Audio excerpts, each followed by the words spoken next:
Последний день всегда вот так вот нахвалилась я. Биздин конкурстарга катышыңыздар сөзсүз. Биздин каналыбызга жазылгылачы. Сураныч.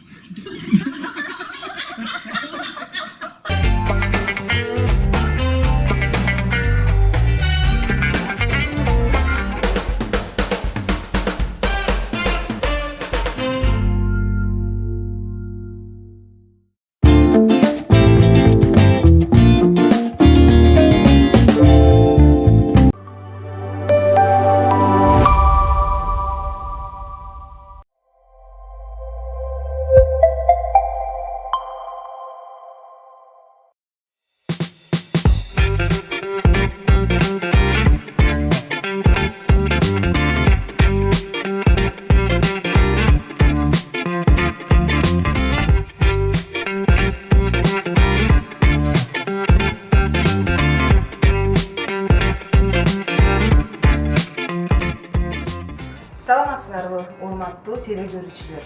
Ова телеканалына кайнени жардам берет берүүсүнө кош келиңиздер.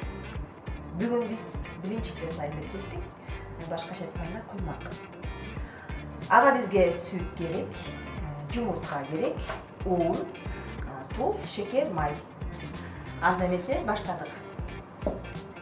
Жашнакайыбыздын ордунда керемет сүт, керемет жумурткасынан жасайбыз. 2 жумуртка керек болот бизге. Чакан жасап алабыз да. Биринчи жумуртканы чагып алабыз.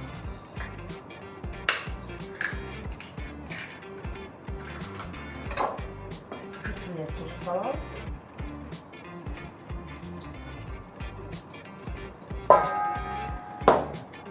Анан кийин акырындан сүт.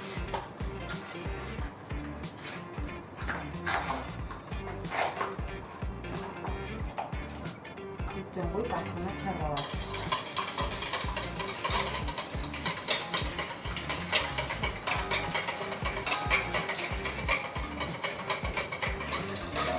Sütü içine koyup durup ondan savup boşqa çoğul alabız. Anan keyin akırından kayra sütü üstüne koşuyoruz.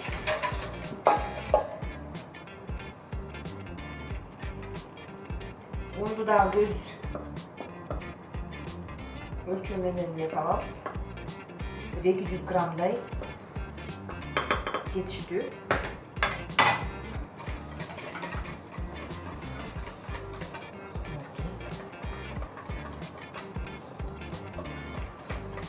Буга шекер кошпойбуз, анткени биз деген буга паш да кошуп калышыбыз мүмкүн, паш оруп калышыбыз мүмкүн. Ошондуктан кошпойбуз шекерди азырынча. Мынакей мындыраак башнакка аралаштырабыз. Дагы салабыз азыр ундан. Камыбызды ичине коюлган топтуп анан кийин сүт менен суудан куюп ырастап алабыз. Эмне үчүн ушунтип бөлүп аткан себебим унду дагы жакшы чалынат да ушинтип. Эки бөлгөндөчү. Комлокту эмнелер бат жазылып.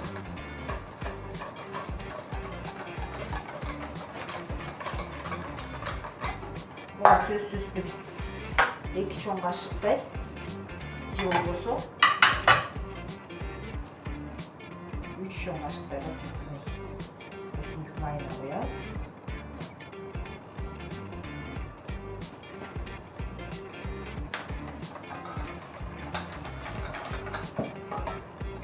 Süt koyalım tabii.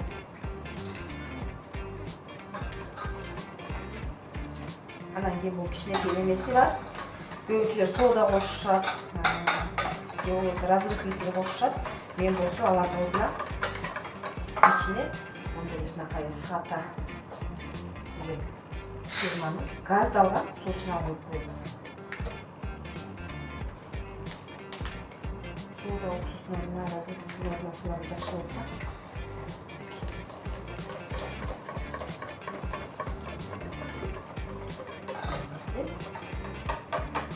Daya bakalım.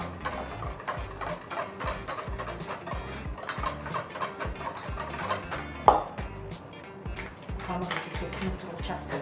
сковородкабызды коюп коебуз дагы. Блинчик ороочу начинкабызды бышыра берелик. Камыбыз тынып турсун, ага чейин пиязыбызды майда туурап, фаршыбызды коолуп дайындап алалык. Фаршты мен дайыма бир фирманыкын колдоном.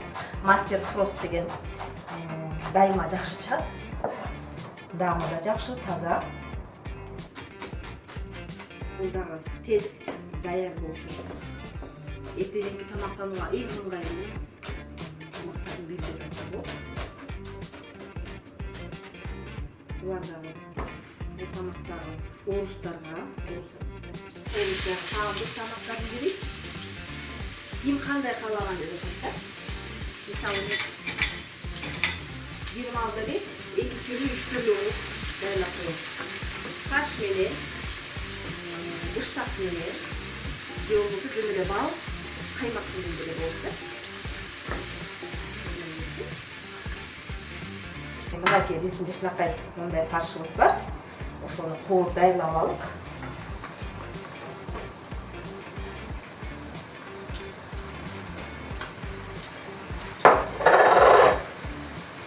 Фаршыбыз даяр болуп чыкты, азыр кыймакчабызды куюп баштайбыз.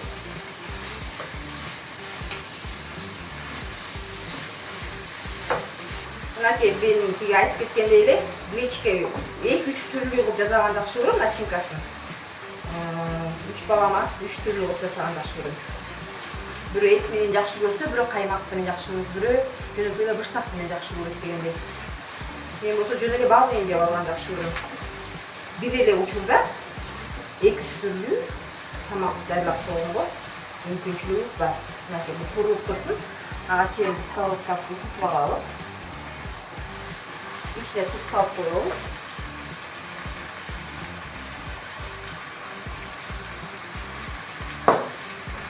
Жакшынакай текши кылып тууруп алабыз.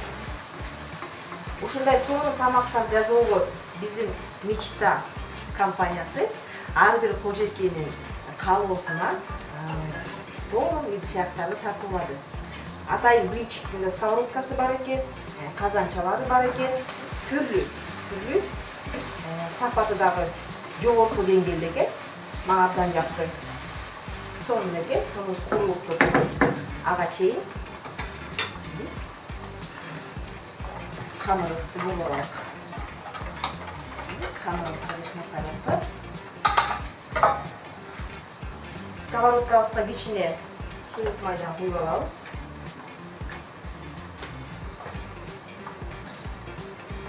Биринчисин мындай майлап туруп эле, биринчисине, анан кийинкисине биз майлабайбыз.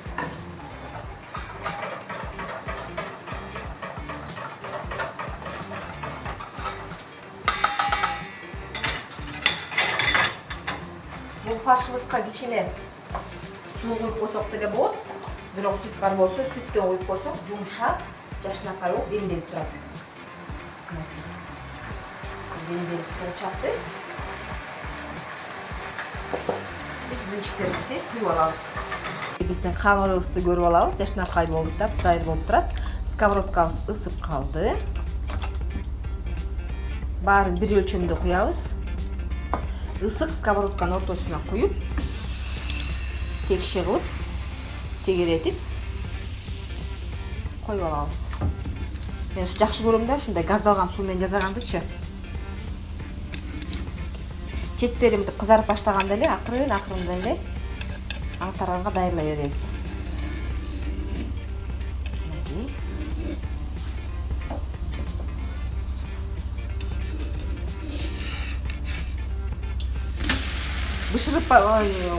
Бышырыпканы да билинет да. Май аспы же суус аспы. Биринчибиз жакшы түштү. Буга да камырга да кичине майдан куюп коелук. Дагы аралаштырып алабыз. Улам сайын сапырып туруш керек. Мынакей.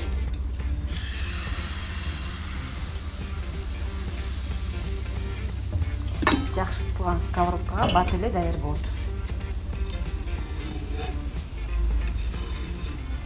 Четтерин акырын-акырын аңтарып алабыз дагы.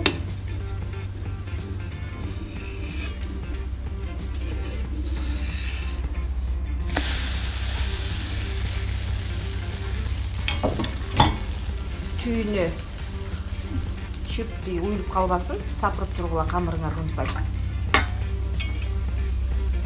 Бир блинчик ашып кетсе 1-2 мүнөт эле керек болот. Жакшынакай болуп калды. Мынакей биз ушундай газдалган сууну куйгандан ушундай пузырькилер чыгат, орусча айтканда. Жука, жумшак, жакшы блинчиктер болот да. Биздин Абдышатадан чыккан схата деген газдалган сууну колдондум. Абдан жакшы. Дайыма колдонуп жүргөн суудан колдондум да.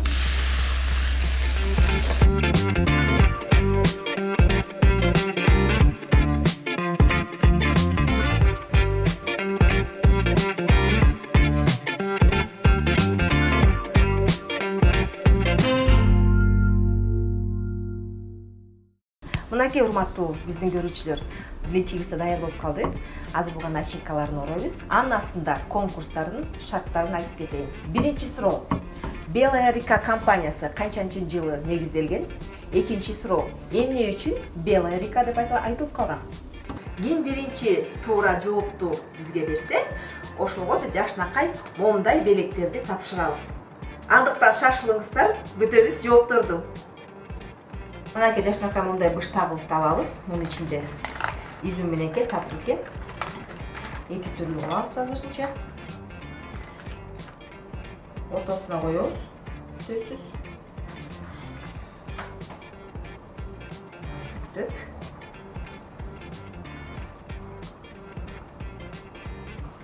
Алабыз быштак менен.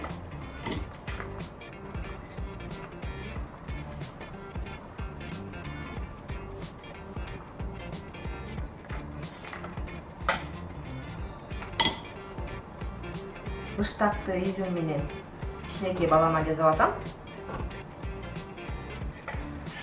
Мынакей муну кичүү балама, мында каймак менен берем. Муну болсо улуу балама кичинекей фарш менен уруп, эт менен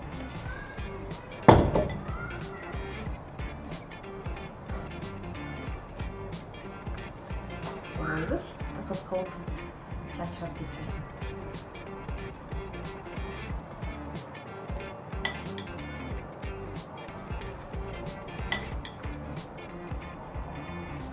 İçine tüyünde may bolуп калат, ошо майын сарыптырып туруп, үстүнөн алып салабыз.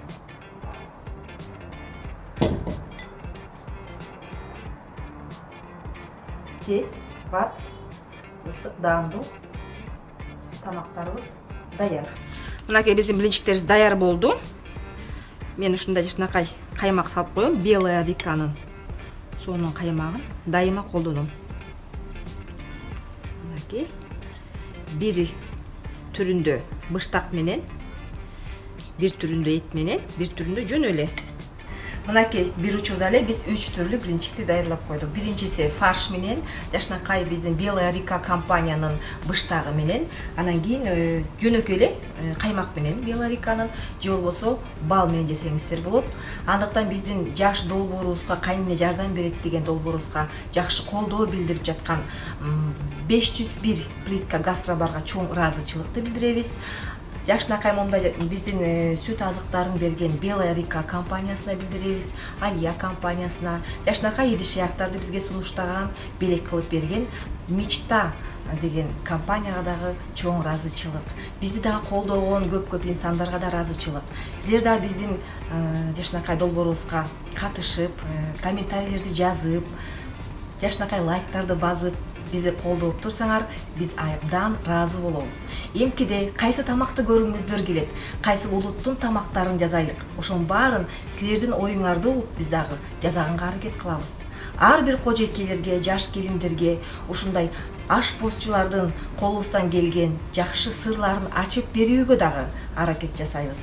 Биздин конкурстарга да катышкыла, жакшынакай белектерди утуп алыңыздар. Күтөбүз.